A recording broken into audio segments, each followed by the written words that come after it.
kita distribusikan. Nanti ASDP yang mengatur. Jadi kita pengennya semua dermaga 1-7 itu distribusinya merata. Sehingga traffic kita itu merata, Pak. Jangan sampai di sini menumpuk, di sini kurang.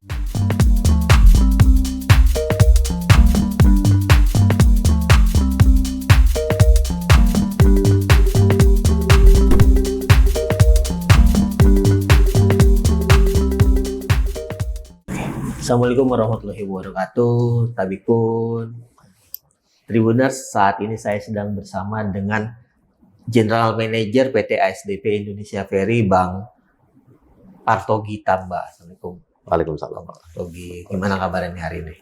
Alhamdulillah sehat, Bang Ridwan.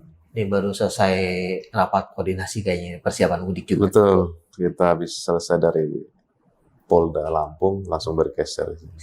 Oke, terkait mudik nih Bang, untuk dengan beberapa hari lagi nih untuk Lebaran 2026. Betul. Apa saja kesiapan yang sudah dilakukan untuk menghadapi arus mudik ini oleh PT ASDP? Ya. Khususnya penyeberangan Merak Bakahuni ya. Merak Bakahuni ya. Ya, angkutan Lebaran ini memang event tahunannya ASDP ya. Bahkan kita semua lah sudah kita sama-sama tahu pergerakan massa memang sangat tinggi ya pada saat angkutan Lebaran. Memang secara nasional surveinya akan ada penurunan 1,7%. 1,7% secara nasional. Secara nasional. Di semua sektor transportasi. Oke. Tetapi kami dari ASDP memprediksikan masih ada 3 hal, Pak, yang sangat kami persiapkan. Yang pertama terkait armada. Armada telah dilakukan ramcek uji kelayakan oleh regulator. Sebanyak 57 unit armada nanti akan melayani Merak Bakauheni. Tetapi tentunya yang beroperasi setiap hari itu di Merak Bakau 28, tetapi yang standby itu ada 57 unit armada. Jadi ada yang bergantian sesuai jadwal. Sesuai jadwal. Kemudian kita juga menyiapkan 7 dermaga di ASDP, dermaga 1, 2, 3 sampai 7, dan di dalamnya ada 2 dermaga eksekutif atau ekspres, dan 5 itu dermaga reguler. Yang kedua. Yang ketiga, kita fokus menyiapkan juga pelabuhan alternatif tambahan. Nah, tahun ini kabar baiknya tahun ini ada penambahan 1 pelabuhan, Pak. Kalau tahun lalu kan pelabuhan alternatifnya itu di sisi Bakauheni, BBJ, WK Beton, ya kan? Itu aja ya. Iya.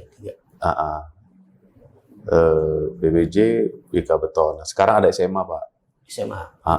Tambahan SMA sebagai kontingensi kita. Ini dalam tahap finalisasi, persiapkan semuanya. Mudah-mudahan betul-betul bisa berkontribusi nanti di angkutan. Itu pembagiannya seperti apa nanti di 4 pelabuhan ini? Ya. Jadi semuanya sebenarnya sudah diatur dalam SKB. Surat keputusan bersama. Termasuk di sisi Merak dan di sisi Bakau. Kalau di sisi Bakau, pertama dari sisi Merak ya Pak, dari sisi Merak itu ada 3 golongan nanti yang dipisahkan, Pak. Untuk sisi ASDP Merak itu memuat penumpang pejalan kaki, sepeda motor, kendaraan pribadi, pick up, kemudian bis. Nah, kemudian nanti di Ciwandan yang berpasangan dengan WK Beton itu akan memuat sepeda motor. Ya, sepeda motor dan golongan 5B sama 6B. Kemudian BBJ Bojonegara yang berpasangan dengan BBJ Muara Pilu itu akan memuat golongan besar, Pak. Sumbu-sumbu 3. Logistik, golongan 7, kendaraan angkutan barang 8, 9. Seperti itu. Nah, nanti Ciwandan juga selain berpasangan dengan WK Beton, kita mungkin pasangkan juga dengan SMA tadi itu, supaya lebih trafficnya bisa lebih cepat. Tapi jumlah dermaganya sama antara Ciwandan dengan Sama. Beton dan Sama. SMA. Iya, sama. Kemudian dari sisi Bakauheni dipisah menjadi 2 bagian aja. Untuk di bagian Bakau nanti boleh memuat kendaraan pribadi, pejalan kaki, sepeda motor, kendaraan pribadi, Oke. kemudian kendaraan pickup sama bis. Ya, nanti selebihnya digeser ke 3 pelabuhan ini. Oke. Nanti didistribusikan. Khusus penumpang di Bakauheni Merak berarti. Ya, kalau kita utamakan penumpang, sepeda motor, kendaraan pribadi ya, yang pemudik sama bis. Tidak ada angkutan barang maksudnya di sana. Nggak ada, Oke. nggak ada Pak. Seluruhnya melayani pemudik Iya, orang. kita prioritaskan pemudik Pak. Oke. Nah, ini kan bicara ke depan. Ini kan biasanya kita sudah mengevaluasi di tahun-tahun sebelumnya. Ya, kalau berdasarkan evaluasi di Lebaran arus mudik tahun sebelumnya, ini apa yang baru nih dalam pelayanan di Merak Bakauheni? Sebetulnya yang pertama Pak, kita ingin mengulang kesuksesan juga di tahun lalu. Tahun lalu bisa dikatakan kita sukses Pak ya, angkutan Lebaran, dan itu memang diapresiasi oleh pemerintah. Salah satu key suksesnya itu adalah pemberlakuan single tarif. Single tarif? Ya, Oke. single tarif itu tarif ekspres ataupun eksekutif itu menjadi tarif reguler. Sehingga saat pelabuhan kita 7 dermaga menjadi satu tarif reguler semua. Oke. Kenapa kita lakukan? Karena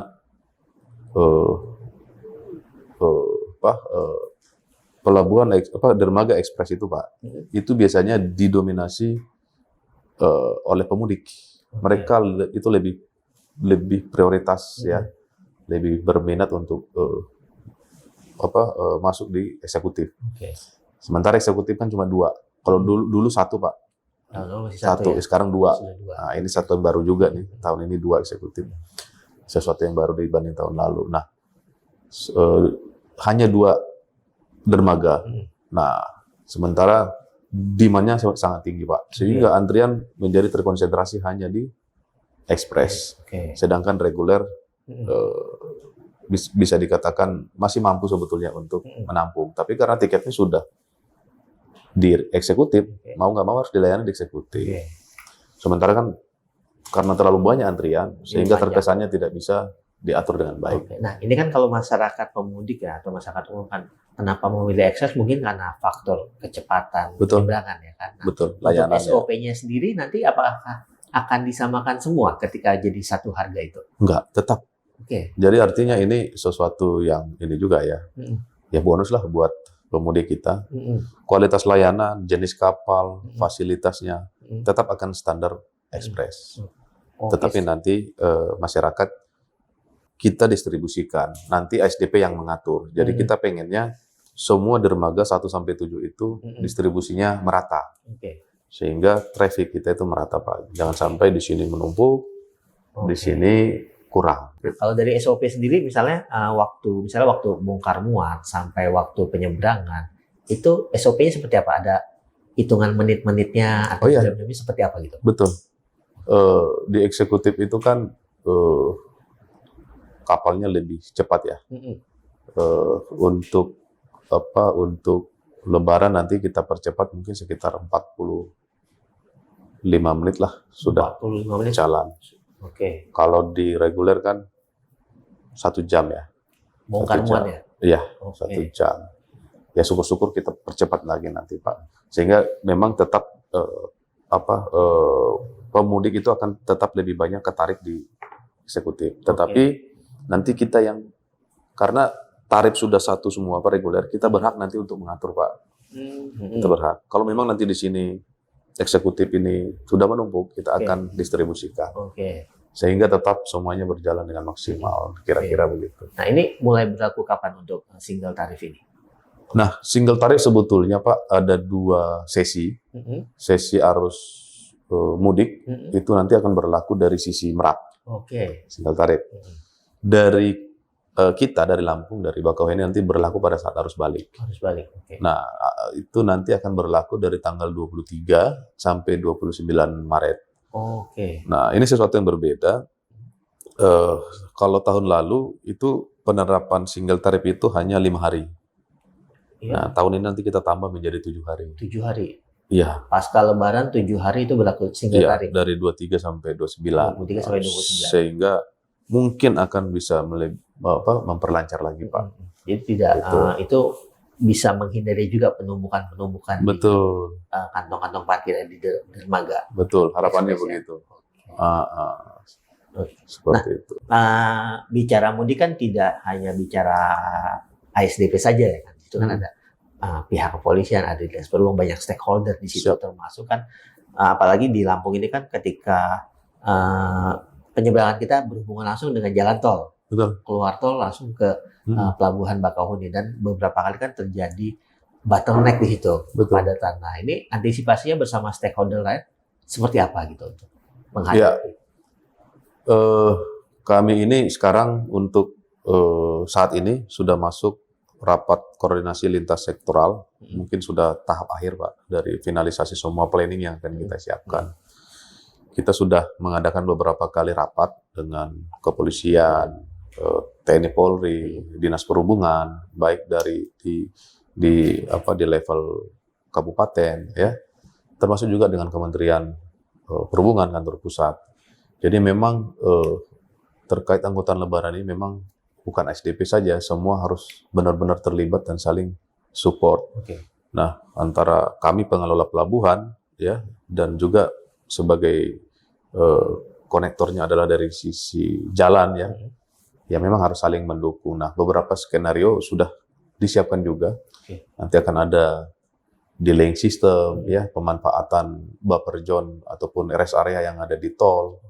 Untuk kalau terjadi penumpukan di pelabuhan, buffer zone ini, beberapa rest area di tol ini akan kita gunakan untuk delay system, tampung sementara. Oke. Sambil mengulur, di sisi pelabuhan ini sudah mulai berkurang.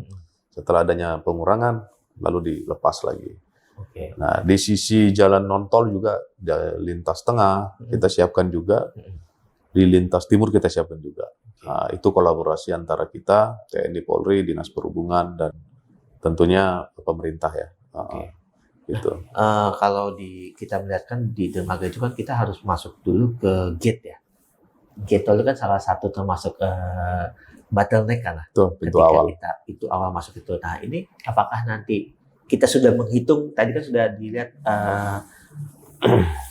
kemungkinan berapa kendaraan yang akan melintas, ya kan? Nah, kira-kira itu butuh berapa gate? Apa itu sudah termasuk dalam perencanaan Iya. ASDP? Untuk gate kita tidak ada penambahan, Pak. Oke. Gate masih standar. Dulu ada penambahan gate itu karena ada penambahan pelabuhan, Pak, di pelabuhan lain, ya. Oke. Kita kan bikin gate di situ. Oke. Oh, Seperti itu. Kalau sekarang nanti paling kita pakai mobile device saja untuk scanning tiket kalau dibutuhkan. Tetapi kan saat ini kendaraan yang dialihkan ke BBJ dan lain sebagainya kan mereka menjual tiketnya sendiri. Kalau dulu kan kita yang jual. Oh, Mereka belum siap. Nah, karena kita yang jual, tentu kita akan lakukan penambahan gate di sana. Oh, gitu. Kalau sekarang kan mereka jual sendiri, gitu.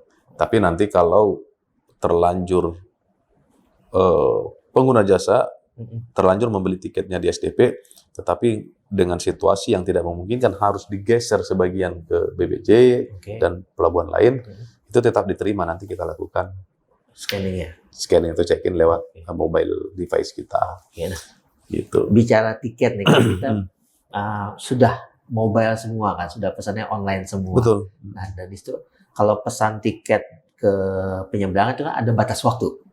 Ya kan, 4 atau 3 jam ya. Betul. Harus sudah sampai. Nah, ini misalnya terkendala macet, ternyata sudah lewat. Nah, ini apa ada kebijakan-kebijakan tertentu khusus untuk momen arus Lebaran? Ya. Ya, ini memang menjadi keluhan masyarakat kita, ya. Karena memang yang menuju ke pelabuhan itu kan banyak yang dari jauh juga. Ya. Setelah dilakukan pembelian tiket, terus melakukan perjalanan, ada kendala lain sebagainya, sehingga tidak terkejar. Ya. Nah, itu udah menjadi evaluasi kita. Memang nanti ini akan kita terapkan, Pak. tiket itu akan berlaku 1 kali 24 jam. 1 kali 24 jam. Ya, Oke. jadi sepanjang dia tidak berganti tanggal ya, nanti akan tetap berlaku. Oke. Gitu. Bukan maksudnya begini, 1 kali 24 jam itu maksudnya dibebaskan, misalnya dia datang jam 10 Pak, nah jam 10 sampai jam 10 besok juga masih bisa. Oke, dalam 24 jam ke depan itu masih bisa. Masih bisa. Boleh masuk gitu. Boleh masuk. Oke. Nah, Ini mulai berlaku kapan? nanti, mulai tanggal 13. Mulai tanggal 13 sudah berlaku sampai sampai nanti akhir Maret atau tanggal 31. 31 Maret. Oke, Iya. jadi masyarakat tidak perlu khawatir lagi misalnya. Tidak perlu. Dari Palembang lah, katakanlah dari Palembang sudah Iya. mesen ternyata lebih 2 jam nih. Iya, masih bisa masalah. masuk. Saya pikir 24 jam kan sudah leluasa lah ya. Sudah luasa. Oke. Kalau, Nah, kemarin juga ini kan terkait penyeberangan sempat ditanyakan juga ke Pak Menteri ya mengenai cuaca. Kan ada ini faktor alam yang memang ya bukan kuasa manusia seperti itu. Nah, ini terkait cuaca memang kalau memang ada ukuran nggak misalnya kapal ini tetap berlayar di cuaca seperti apa atau memang nanti ada antisipasi-antisipasi yang akan dilakukan? Ya, tentunya pasti ada ukuran Pak. Yang berhak memberikan ataupun yang berwenang memberikan izin berlayar adalah KSOP. Oke. Nanti dan di setiap pemberangkatan kapal KSOP itu pasti berkoordinasi dengan BMKG Pak. Oke. BMKG merilis informasi real time Pak ke KSOP. Kalau memang pada level tertentu tidak memungkinkan, nanti KSOP akan mereminding kita Pak bahwa kapal ini sementara kita delay dulu sambil menunggu perkembangan cuaca. Oke. Nah itu ada wewenangnya ada di KSOP seperti itu. Yang regulator yang berhak yang berwenang nanti menerbitkan surat izin berlayarnya. Kalau semisal memang ada misalnya ada faktor karena cuaca, itu antisipasi ke masyarakat memang tetap harus menunggu di Ya karena ini kan cuaca Pak ya, kita juga nggak bisa force major ya. ya karena di atas daripada itu keselamatan masih nomor satu ya Pak ya. Oke. Lebih baik tidak berangkat daripada tidak sampai sama sekali gitu Pak. Jadi kita tunda aja. Oke. Adapun nanti akan ada penumpukan ya memang sudah menjadi konsekuensi dari prioritas keselamatan Pak. Kita tetap prioritaskan keselamatan. Nah, untuk para pemudik sendiri dari ASDP ada himbauan tidak ya, sebelum melakukan perjalanan mudik menggunakan? Ya, pertama ya kami berharap pemudik itu bisa melakukan reservasi tiket jauh-jauh hari. Oke. Kita sudah membuka sejak H-60. H-60. Ya, H-60 sudah melakukan penjualan lewat sistem kita. Harapan kami setiap penumpang ataupun penyeberang yang datang ke pelabuhan itu benar-benar sudah memiliki tiket. Oke. Sehingga prosesnya nanti akan lebih mudah Pak. Tinggal check-in, masuk. Beberapa pengalaman ternyata setelah tiba di pelabuhan baru berusaha mencari tiket. Memang kita maklumi Pak, karena selama normal season normal itu mereka ragu karena adanya pembatasan jam check-in. Tapi untuk Lebaran ini tidak usah ragu, lakukan saja pembelian. Saya pikir 1 kali 24 jam itu sudah sangat leluasa untuk mengakomodir apabila ada keterlambatan. Itu yang menjadi harapan kami, sehingga benar-benar lancar Pak. Gitu. Kadang masuk ke toll gate ternyata belum punya tiket. Tiket. Nah, terkait tiket ini, kalau sebelumnya kan ada pembatasan di kilometer berapa itu? Geofencing. Iya, sudah harus punya tiket. Kalau tidak bisa membeli tiket. Iya. Nah, tahun ini juga sama. Gitu. Ya, di terapkan. berapa kilometer? 4,7. 4,7 kilometer. Ya. Jadi masyarakat diharapkan sudah membeli tiket sebelum tiket. masuk 4,7 kilometer dari pelabuhan. Betul. Itu harapannya seperti itu Pak. Oke, siap. Oke. Bang Partogi, ini pertanyaan terakhir. Pelabuhan Bakauheni kan terus berkembang dari tahun ke tahun ya. Kalau tahun lalu mungkin paling kita lihat adalah hanya punya 1 dermaga ekspres, sekarang sudah punya 2. Kedepannya, apalagi yang akan dikembangkan di Pelabuhan Bakauheni? Ya, kita punya dermaga 7 Pak sekarang, 7 pasang, 7 di Merak, 7 di Bakau. Saat ini sebetulnya kita bukan kekurangan kapal ya, yang kurang itu sebetulnya pelabuhan. Nah harapan kita akan ada dermaga 8, dermaga 9, Oke. dermaga 10. Hmm. Kapal kita kan banyak Pak, sekarang sekitar 75 lebih. Gitu. Sedangkan yang bisa beroperasi kan hanya 28. Oke. Nah, kalau ada penambahan pelabuhan pasti Hmm. jumlah kapal yang operasi akan semakin banyak. Oke. Tetapi kan tantangannya lagi keterbatasan lahan Pak ya, Hmm. terutama di sisi Merak. Merak itu Oke. pasangannya, kan harus ada pasangan Pak. Iya. Ini juga menjadi tantangan bagi kita. Kita dalam tahap pendekatan-pendekatan Pak terhadap pemerintah dan mungkin stakeholder yang lain, bila memungkinkan ada lahan lain yang harus kita kembangkan. Oke. Tapi di sisi lain juga, terlepas dari penambahan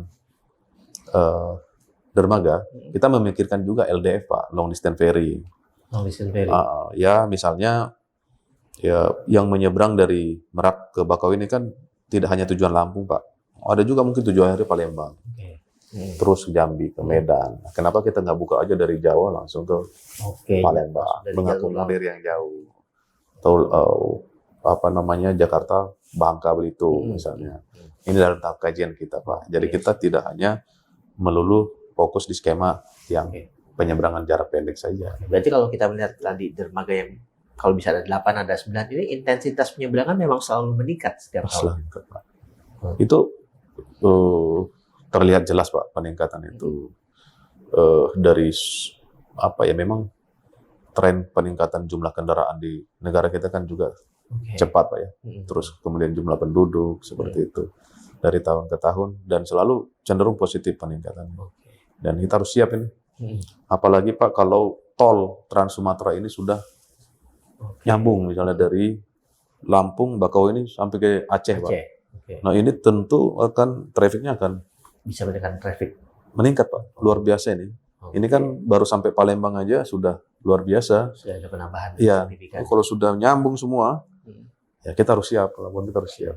Seperti itu. Berarti akan ada perputaran orang perpindahan orang yang sangat banyak dari Jawa, Sumatera. Perkiraan kita begitu. Siap. Baik, Bang Partogi, terima kasih banyak nih atas waktunya. Siap, Bang Ridwan. Informasinya sangat baik sekali buat Tribuners untuk yang mau mudik, yang mau melalui penyeberangan Merak Bakauheni kan sudah dikasih kemudahan-kemudahan oleh pihak ASDP supaya lebih nyaman melakukan mudik. Baik, sekali lagi terima kasih.